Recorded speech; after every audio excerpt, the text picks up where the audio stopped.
আমরা মেয়েরা রাত্রে বিছানায় যাওয়ার পরে চিন্তা ভাবনা করি যে সকালবেলা ঘুম থেকে উঠে কোনটার পর কোন কাজটা করব। কোন কাজটা কিভাবে করলে আগাবে।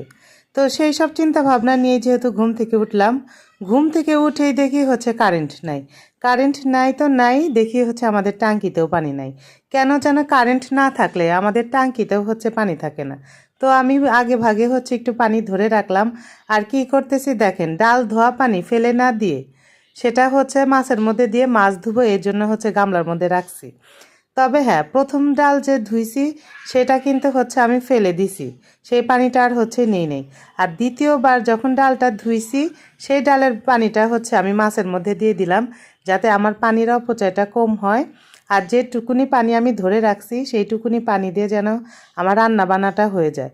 যেহেতু মরিয়ম্বু আসবে না, মরিয়ম্বুর শরীর ভালো না, তো সব যেহেতু আমার নিজেরই হ্যান্ডেল করতে হবে। পানি লাগলে তো পাশের বাড়ি থেকে সে আমারই নিয়ে আসতে হবে। তবে মরিয়ম্বু যদি থাকে, তারপরেও পানি না থাকলে আমি আরও দুইজনে মিলেই পানি নিয়ে আসি। আমার ছেলেও আবার বেশ সেটা এনজয় করে, সেও অ্যাটেন্ড হয় আমাদের সাথে পানি আনা নেওয়ার কাজে। তো এই ফাঁকে ছেলে বললো যে মা, দুইটা আমরা কাটো, আমি আর তুমি মজা করে খাই। তো দুইটা আমরা কেটে মা ছেলে খাচ্ছি। কিন্তু আমার দাঁতে যে শিরশিরায়, দাঁত যে কি টক হয়ে যায়। তো মা ছেলে খাচ্ছি আর গল্প করতেছি, তার মাঝখানে ঝুমঝুম করে বৃষ্টি নামতেছে। বৃষ্টি দেখতে আমার খুব ভালো লাগে, তাই আমি আবার রান্না বান্নার কাজ রেখে গিয়ে গ্রিল ধরে বাইরের একটু ওয়েদারটা এনজয় করতেছি। আর ওই দূরে ফুল ফুটে আছে ছোট ছোট, সেইগুলো আবার দেখতেছি। তার মধ্যে দেখি যে আবার ডালটা গরম হয়ে গেছে, ফেনাগুলা ফেলে দিয়ে নিব। প্রেশার কুকারেও কিন্তু মোষের ডালটা সিদ্ধ করা যায়, কিন্তু আমাদের যেহেতু সুবিধা আছে, পাতিলের ডাল সিদ্ধই কিন্তু ভালো লাগে। তো ফেনাগুলা ফেলে দিয়ে লবণ দিয়ে নিলাম।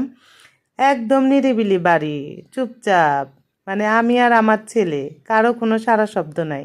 ছেলে মাঝে মাঝে এসে একটু উকি ঝুঁকি দিচ্ছে যে কি করতেছো, কি করি, এই সমস্ত। আর সকাল সকালেই কিন্তু আজকে আমি সব কাজ সেরে নিব।